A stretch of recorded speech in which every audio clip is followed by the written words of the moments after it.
イナル審査を制し、見事ファイナル審査へと勝ち上がったチームはREDA舞神楽の皆さんです。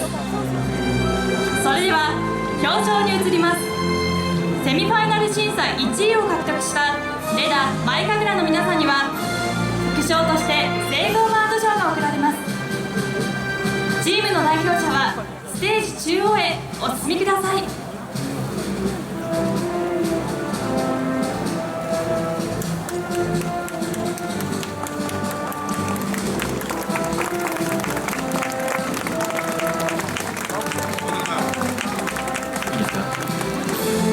プレゼンターは株式会社セコママーケティング企画部広報室次長江村拓様です。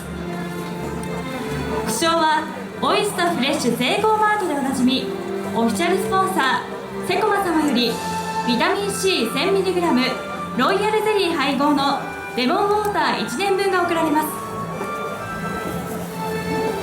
す。素晴らしい演舞でした。ファイナルもこの勢いで頑張ってください。おめでとうございます。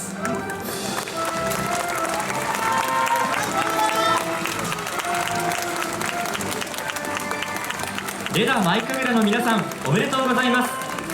またセミファイナルに進出した各チームにはレモンウォーター1ケースが贈られます。プレゼンター、チームの代表者の方々はご講談ください。